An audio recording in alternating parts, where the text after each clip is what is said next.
Good morning प्यारे बच्चों। जैसा कि आपको पता है कि मैंने कल अपनी क्लास में ये वाले टॉपिक करा दिए थे, ठीक है। यानी बंदूक का वेग हो गया था हमारा। अब देखो हमारा जो थ्योरी पार्ट था इस चैप्टर का वो लगभग कंप्लीट हो चुका है। अब हमारे जो न्यूमेरिकल पार्ट है वे स्टार्ट हो गए हैं। तो सभी बच्चों को जो तुम्हारी बुक है पेज नंबर 277 पर निकालना है। और जो हमारा क्वेश्चन नंबर कितना है, ये 5 है, यानी क्वेश्चन नंबर 5, ठीक है, उसे निकालना है। उस देखो सभी एक बार जल्दी निकालो पेज नंबर 277 पर, ठीक है। तो उसमें ये दे रखा है कि गति के द्वितीय नियम का प्रयोग करते हुए बल तथा त्वरण में संबंध स्थापित कीजिए। तो मैंने जहाँ पर गति का दूसरा नियम कराया था और उसमें F बराबर m में आया था सूत्र, इसका मतलब है वो स्थापित करना है, ठीक है। अब चलते हैं हम अपने जो हमारा न्यूमेरिकल है इसकी तरफ को। देखो क्या दिया है कि एक 10 ग्राम की बुलेट, यानी कि क्या दे दिया इसने हमें 10 ग्राम, और ग्राम क्या होता है हमारा द्रव्यमान ही तो होता है। यानी m बराबर कितना दे दिया हमें 10 ग्राम। यानी सबसे पहले न्यूमेरिकल में जो दे रखा होता है वो लिखो, दे दिया 10 ग्राम। इसके बाद से भरे बैग में 10 की पावर 3 की चाल से भेज दी है, यानी चाल 10 की पावर 3 मीटर प्रति सेकंड।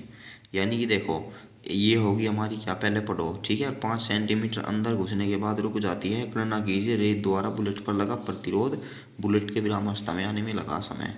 देखो ये हमारा कोई बैग है रेत का भरा हुआ, ठीक है। और इसमें जो गोली है वो कितने वेग से चलती है 10 की पावर 3 मीटर प्रति सेकंड, और इसमें 5 सेंटीमीटर अंदर जाकर रुक जाती है, यही तो बताया। तो उसका मतलब उसने हमें क्या दे दिया, एस की वैल्यू दे दी कितनी 5 सेंटीमीटर।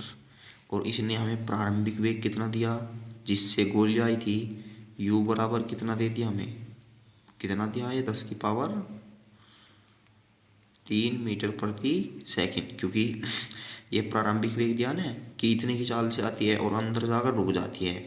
अंतिम वेग कितना देते हैं जब ये रुक जाती है, तो रुकने के बाद हम क्या कहते हैं, पी का मान 0। तो सबसे पहले इसने पूछा कि रेत द्वारा बुलेट पर लगा प्रतिरोध, यानी एक तो पूछ रहा फर्स्ट पॉइंट में हमें क्या, बल का मान, क्योंकि जब रेत ने गोली पर बल लगाया तभी तो ये इसमें रुकी होगी। और यदि कोई प्रतिरोध ना लगता था रोकने के लिए, ठीक है प्यारे बच्चों, यदि कोई प्रतिरोध न लगता से रोकने के लिए तो क्या होता, गोली आर पार निकल जाती। तो इसलिए इसने एफ का मान पूछा है। अब ये बताओ न्यूटन के दूसरे नियम के अनुसार एफ बराबर क्या होता है हमारा, एम में होता है। यानी एफ बराबर क्या होता है, एम में। यानी एफ निकालने के लिए सबसे पहले त्वरण की आवश्यकता होगी, लेकिन जो इसने नहीं दिया, हमें क्या दिया, एक तो एस की वैल्यू, यू की वैल्यू और वी की वैल्यू। अब सबसे पहले देखो, जब भी हमें एस यू वी देता है तो हम गति के समीकरण का प्रयोग करते हैं। अब ये बताओ, ऐसा समीकरण बताओ जिससे हम ए निकाल सके और हमारे पास एस है, यू है, वी है। तो हमारा वो गति का समीकरण कौन सा होगा प्यारे बच्चों, देखो सबसे पहले गति के तीसरे समीकरण से, ठीक है। अब ये बताओ जो तीसरा समीकरण था हमारा, तीसरा समीकरण क्या था हमारा, यही तो था, वी स्क्वायर बराबर यू स्क्वायर प्लस के 2as। क्योंकि हमारे पास क्या है, देखो v की वैल्यू है, हमारे पास u की वैल्यू है, हमारे पास क्या है एस की वैल्यू है, ए की पूछ रहा है। अब कुछ बच्चे कहेंगे कि सर पहला और दूसरा समीकरण क्यों नहीं लगा। देखो प्यारे बच्चों, उसमें इसलिए नहीं लगा क्योंकि उस समय हमें नहीं दे रखा है और न ही हमें त्वरण दे रखा है। यानी एक साथ दो राशि एक नोमेल यदि एक फॉर्मूले में आती है तो वेग ज्ञात करनी असंभव हो जाती है। तो इसीलिए हम ऐसा समीकरण देखते हैं जिसमें केवल एक ही राशि ज्ञात करनी हो। तो हमें गति के तीसरे समीकरण से मिला कि हम त्वरण को ही केवल ज्ञात कर सकते हैं, क्योंकि एस भी है हमारे पास, यू भी है, वी भी। तो अब ये बताओ वी की वैल्यू कितनी दे रखी है हमें, अब वैल्यू रख दो, ए की वैल्यू निकाल लो यहाँ से 0 का स्क्वायर, यू की वैल्यू कितनी है हमारे पास, कितनी है प्यारे बच्चों 10 की पावर 3, ठीक है। इसका क्या कर देते हैं स्क्वायर प्लस के 2 गुना ए गुना एस दिया है 5 सेंटीमीटर। ठीक है, जब भी हमें मीटर को सेंटीमीटर में बदलना होता है तो क्या कर देते हैं, 100 से डिवाइड। अब ये बताओ 10 की पावर 3 का स्क्वायर है, इसका मतलब ये क्या हो जाएगा, 10 की पावर 6 हो जाएगा। ठीक है, और प्लस के 5 दूनी कितने होते हैं हमारे 10, यानी 10a/100। अब 0 से 0 कैंसिल, इसे ले आए हम इस तरफ। 10 की पावर क्या हो जाएगा हमारा, माइनस के 10 की पावर 6 हो जाएगा, क्योंकि प्लस का जब हम इधर लाते हैं तो माइनस के 10 की पावर 6 हो जाएगा, बराबर a/, क्या हो जाएगा, ये 10 की मल्टीप्लाई कर दी हमने इसमें, तो a बराबर क्या हो जाएगा, देखो एक पावर ये रही और 6 ये है हमारे पास 6 पावर। इसका मतलब इनके दोनों के बेस सेम है, तो जब बेस सेम होते हैं तो पावर जुड़ जाती है, तो 10 की पावर क्या हो जाएगा, ये 7 मीटर प्रति सेकंड स्क्वायर। ये तो था इसका मात्रक। अब देखो हमें पूछा है कि इस पर जो प्रतिक्रिया बल लगेगा F वो कितना होगा, तो हमें पता है कि F बराबर क्या होता है m में, और m की वैल्यू भी कितनी दी हुई है हमें, 10 ग्राम। अब ये क्या दे दी, 10 ग्राम। ग्राम को किलोग्राम में बदलने के लिए हम क्या करते हैं, 1000 से भाग करते हैं। समझ में आ गया इतनी बात सभी को, क्योंकि 1 ग्राम में होता है, 1 किलोग्राम में होता है 1000 ग्राम, तो इसीलिए हमेशा भाग करते हैं। देखो जब भी छोटी चीज़ से बड़ी चीज़ में कन्वर्ट करना होता है तो भाग करते हैं, और बड़ी चीज़ से छोटी चीज़ में कन्वर्ट करना होता है उसमें मल्टीप्लाई करते हैं। ठीक है, अब यहाँ से हम ग्राम से कहीं में बदल रहे हैं किलोग्राम में, यानी छोटे से बड़े में। तो a की वैल्यू कितनी है हमारे पास, 10 की पावर 7। 0 से 0 कैंसिल, और 2 0 से इसमें से 2 खत्म हो जाएगी, 0 तो कितनी बचेगी, यहाँ पे 5 बचेगी। तो यहाँ पे F बराबर क्या आ जाएगा, 10 की पावर 5 न्यूटन। तो प्यारे बच्चों सभी की समझ में आ गया होगा, जिसकी समझ में नहीं आया हो वो वीडियो को पीछे करके एक बार देख सकता है। ठीक है, तो इसका हम सेकंड पार्ट करते हैं। अब ये बताओ सेकंड पार्ट आप ही कर दोगे, ठीक है। सेकंड पार्ट में क्या है, देखो बुलेट के विरामावस्था में आने में लगा समय, तो सभी बच्चे सेकंड पार्ट करने के बाद, ठीक है, फिर हमें क्या करना है, हमें टी की वैल्यू याद करनी है, यानी लगा समय। अब ये बताओ टी की वैल्यू याद करनी है तो आपको जो समीकरण लगाना है, गति का पहला समीकरण, यानी v बराबर u प्लस के at। यहाँ से v बराबर u प्लस के at लगाने के बाद आपको क्या है, t की वैल्यू मिल जाती है। चलो मैं ही करा देता हूँ इसको, अदरवाइज तुम ही कर लेना। देखो v की वैल्यू 0 है हमारे पास, ठीक है, और u की वैल्यू कितनी है हमारे पास, देखो यहाँ पर हम माइनस भी लगा देते हैं क्योंकि माइनस है ना, ठीक है। और इसके बाद में क्या है, f की वैल्यू हमें मतलब माइनस में मिलेगी। माइनस का मतलब यहाँ पे शो करता है कि प्रतिरोध विपरीत दिशा में बल लगता है, तो इसीलिए हम माइनस का चिन्ह नहीं लेते। अब v बराबर u प्लस के at में हम क्या करते हैं, वे बताओ v की वैल्यू कितनी है 0, u की वैल्यू कितनी है 10 की पावर 3, और a की वैल्यू कितनी आई थी हमारी 10 की पावर 7, और t हमें याद करनी, इसीलिए हम इस तरफ। तो 10 की पावर 7 t हो गया हमारा प्लस का, ये हो गया 10 की पावर 3।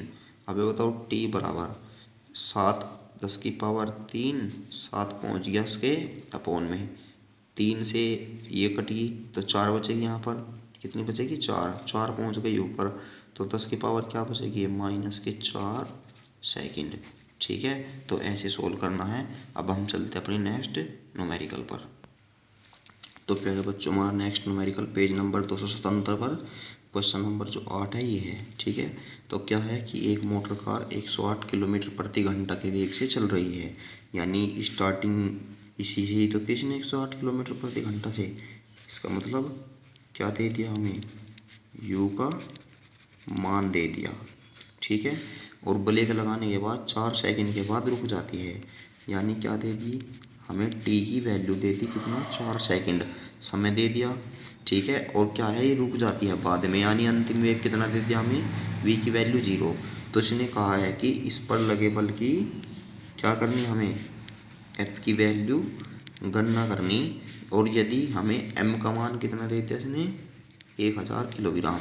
अब देखो बल ज्ञात करने के लिए, ठीक है, हमें किसकी आवश्यकता होगी, त्वरण की, क्योंकि त्वरण जो कि इसने दिया नहीं, हमें क्या दिया है, u दिया है, v दिया है, t दिया है। और सबसे पहले हमें क्या करना होगा, a याद करना होगा। जब भी u v t ऐसे दे देता है तो हमें सबसे पहले गति के समीकरण का प्रयोग करना होता है। तो ऐसा समीकरण कौन सा है जिसमें u v t और a आता हो, तो हमारा क्या है, गति का पहला ही समीकरण है वो। ठीक है, गति का पहले समीकरण से, तो गति का पहला समीकरण क्या था हमारा, v बराबर u प्लस के h।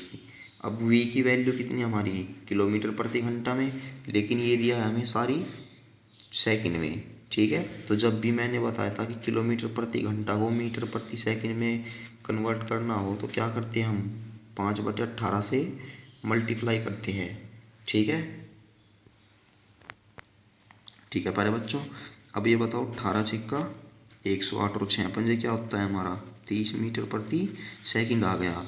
तो v की वैल्यू तो हमारे पास कितनी है, 0 है। u की वैल्यू कितनी है हमारे पास, 30 है। और प्लस के a की वैल्यू हमें ज्ञात करनी है और t की वैल्यू दी हुई है 4 सेकंड। इसीलिए हम इस तरफ उठाकर, तो ये क्या हो जाएगा, माइनस का हो जाएगा। ठीक है, अब ये कितना है, 4a। तो यहाँ से a बराबर हमारे पास कितना आएगा, देखो, माइनस के 30/4। ठीक है प्यारे बच्चों, ये आ गया एक मान। अब इसके बाद में हमसे बल पूछा है, चूँकि हमें पता है कि F बराबर क्या होता है, m में, तो F बराबर m की वैल्यू कितनी दी हुई है हमें, 1000 किलोग्राम, और a की वैल्यू आई है हमारी 30/4। जैसे ही हमने इसको काटा तो कितना आ गया हमारा, 250। तो F बराबर 25 या कितना होता है हमारा, 75। और कितनी जीरो है हमारे पास, 2 जीरो। और बल का मात्रक क्या बताया था मैंने, न्यूटन। ठीक है, तो F बराबर कितना हो गया हमारा, माइनस के 750, तो माइनस के 7500 न्यूटन। अब इसमें क्या है, माइनस का चिन्ह हम ले भी सकते हैं और नहीं भी, क्योंकि तुम्हारी बुक में माइनस के साथ दिया हुआ है आंसर। तो माइनस चिन्ह प्रदर्शित करता है कि यह विपरीत दिशा में लगता है। कि देखो, जब बीच में माइनस के चिन्ह आते हैं तो फिजिक्स में, तो मोस्टली जो उसका मतलब होता है विपरीत डायरेक्शन होता है। ठीक है, जो उसकी अपोजिट डायरेक्शन में कि बल लगता है। अब हम अपने नेक्स्ट न्यूमेरिकल पर चलते हैं। तो प्यारे बच्चों, आपका जो होमवर्क होगा यहाँ पर, ठीक है, एक तो आपको क्वेश्चन नंबर 10 करना है। ठीक है, यदि मैं देखता हूँ जो मेरी क्या नाम मूड सा बन गया, मैं इसको लिख कर तुम्हारे ग्रुप में डाल दूँ। लेकिन जहाँ तक मुझे लगता है तुम्हारे पास बुक है, तो पेज नंबर 277 पर जो क्वेश्चन नंबर 10 है आपको वो करना है। ठीक है, अब इसके बाद में क्वेश्चन नंबर है हमारा 11। ये क्या है कि एक ट्रक, देखो हमारे पास बुक है, यानी क्वेश्चन नंबर जो तुम्हारा 10 है ये नहीं करना है। ठीक है, अब क्वेश्चन नंबर 10 है, किसी बंदूक द्वारा 50 ग्राम द्रव्यमान की बुलेट चलाई जाती है और 100 मीटर प्रति सेकंड के वेग से चलते हुए एक रेत के बैग में धंस कर रुक जाती है। ठीक है, तो इसका मतलब है आप सेम एज करा दिया। अब ये देखो नेक्स्ट क्या है, 11 है कि एक ट्रक विराम अवस्था से चलना प्रारंभ करता है। यानी विराम अवस्था का मतलब है जब भी विराम अवस्था दे देता है तो u की वैल्यू लेते हैं हम 0। ठीक है, क्योंकि जब स्टार्टिंग में ही बोल देता है कि प्रारंभ, यानी इसका मतलब है प्रारंभिक वेग दे दिया इसने, u का मान होता है 0 विराम अवस्था में।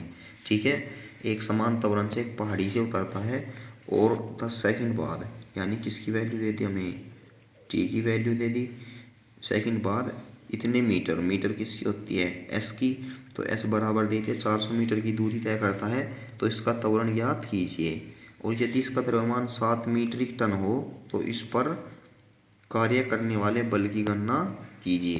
तो प्यारे बच्चों, सबसे पहले देखो हमें क्या दे दिया, u की वैल्यू दे दी हमें। ठीक है, यानी u की वैल्यू कितनी दे दी हमें, तो प्यारे बच्चों हम इसको लिख ही देते हैं कि एक ट्रक विराम अवस्था से चलना प्रारंभ करता है। ठीक है, और इसे फिर हमें नोट कर ले। और एक समान त्वरण से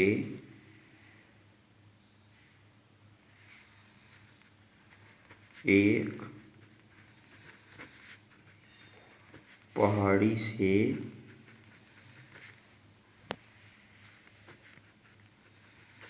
उतरता है।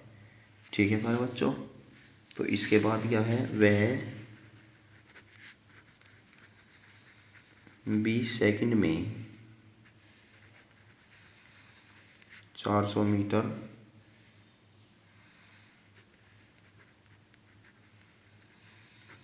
की दूरी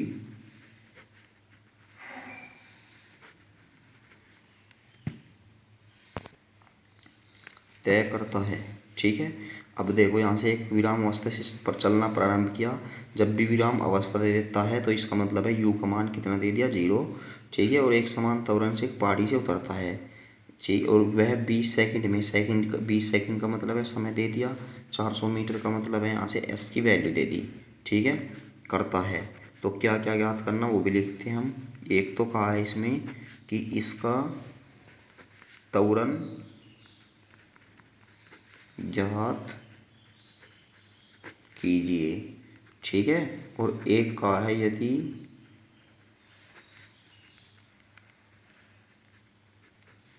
इसका द्रव्यमान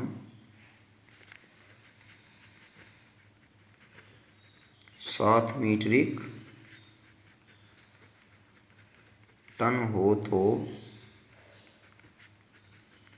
इस पर कार्य करने वाले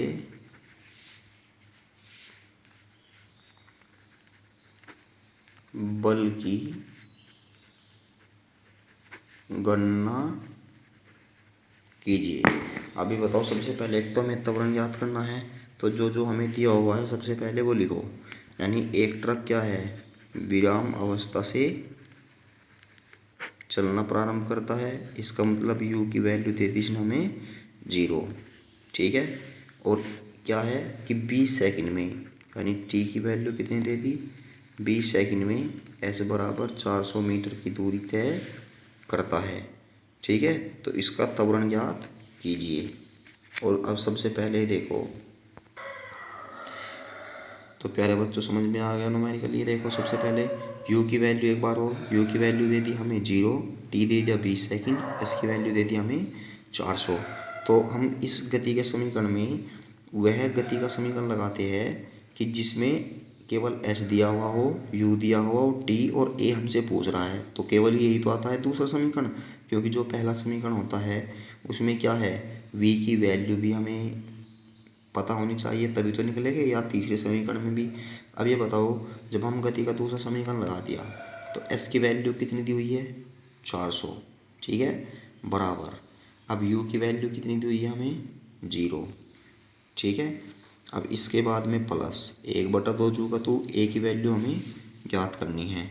ठीक है, यहाँ से जो हमें t की वैल्यू कितनी दी, 20, लेकिन स्क्वायर है तो लिख देंगे हम इसको 20 गुना 20। अब देखो 2 से काट दिया हमने 20 को, 10 आ गया। ठीक है, और ये 400 हमारा जू का तू बराबर a गुना 20, क्योंकि 20 तो जू का तू। अब हमने 2 से 20 को काट दिया था, ये कितना आ गया, 10।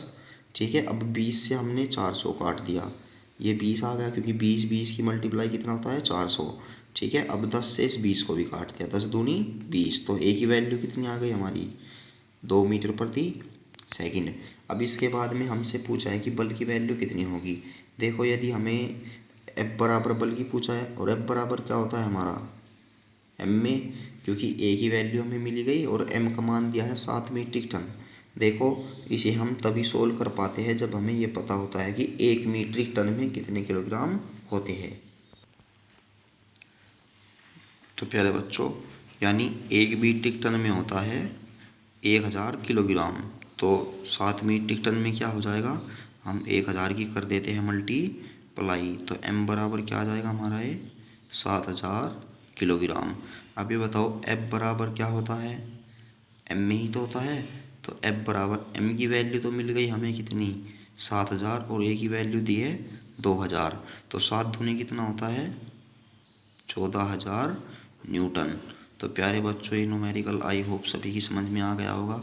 ठीक है, तो कितना लगेगा बल इस पर 14,000 न्यूटन। तो हमारा आंसर भी यही है, मैच कर लेना। अब चलते हम अपने नेक्स्ट न्यूमेरिकल की तरफ को। नेक्स्ट न्यूमेरिकल क्या है हमारा, देखो क्या है ये है किसी वस्तु, देखो क्वेश्चन नंबर 12 है ये, किसी वस्तु पर 1.2 सेकंड के लिए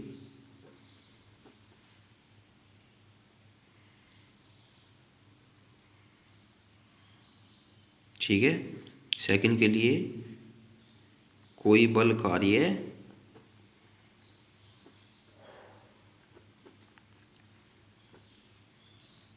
कर रहा है।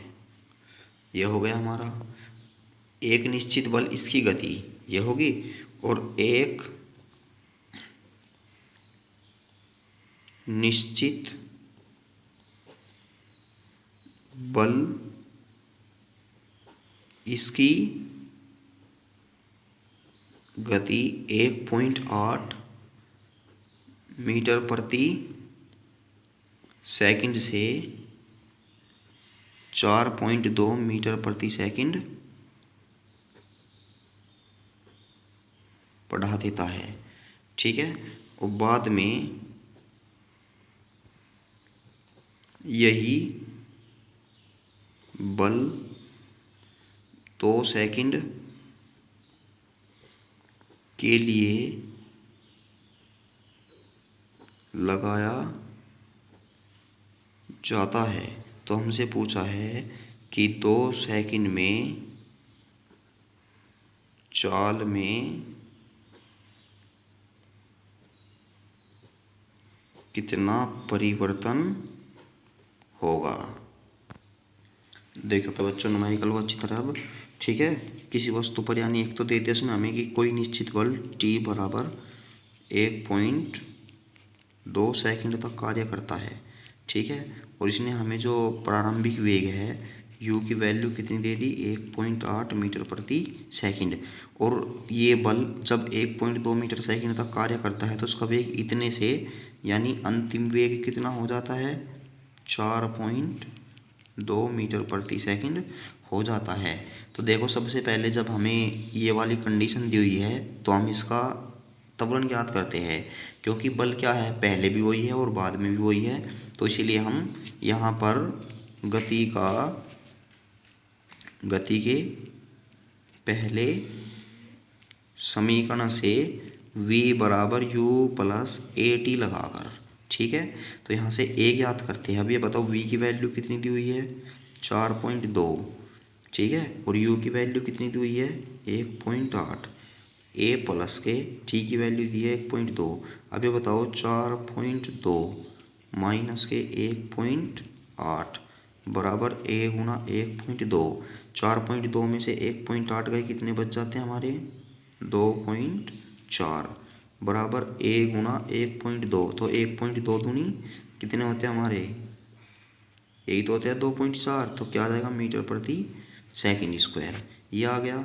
अब इसके बाद में हमें कहा गया है कि जो हमारा बल है ये 2 सेकंड तक लगाया जाता है। अब ये बताओ a की वैल्यू तो आ गई हमारी 2 मीटर प्रति सेकंड स्क्वायर, ठीक है, u की वैल्यू है हमारे 1.8, प्रारंभिक वेग यही तो है। और क्या पूछा है v की वैल्यू पूछी है हमसे, और t बराबर दे दिया इसने हमें 2 सेकंड। अब गति के पहले समीकरण के अनुसार क्या लगा देते हैं v बराबर u की वैल्यू कितनी हमारे पास 1.8, a का मान कितना है हमारे पास 2, और t की वैल्यू भी दी हुई है 2, क्योंकि 2 सेकंड बाद ही तो पूछा है कि वेग में कितना परिवर्तन होगा। तो v बराबर 2 दूनी 4 और 1.8 कितना हो जाता है हमारा 5.8। अब हमसे पूछा है वेग में परिवर्तन, क्या पूछा है 2 सेकंड बाद वेग में परिवर्तन। अब ये बताओ वेग में कितना परिवर्तन होगा, क्योंकि अंतिम वेग तो ये मिला हमें और प्रारंभिक वेग कितना था 1.8, तो परिवर्तन कितना हो गया 5.8 से, यानी 1.8 से कितना वेग हो जाता 5.8। वेग परिवर्तन का मतलब है कि इन दोनों का अंतर, ठीक है, तो अंतर कितना आएगा हमारे पास 4 मीटर प्रति सेकंड, क्योंकि जो हमारा फाइनल आंसर होगा वेग में परिवर्तन का वो कितना होगा, इन दोनों का अंतर 4 मीटर प्रति सेकंड। तो आई होप प्यारे बच्चों सभी को ये जो न्यूमेरिकल कराया गया है समझ में आया होगा। आपको इसका जो एग्जाम्पल है एग्जाम्पल भी देखना है, और एग्जाम्पल देखने के बाद आपको फिर उनको सोल्व भी करना है। लेकिन जो फेयर में करने हैं तुम्हें, जो मैंने यहाँ पर वर्क करा है वो आपको फेयर में करना है। शायद मैं आपको इस टाइप के और न्यूमेरिकल दे दूँ, ठीक है।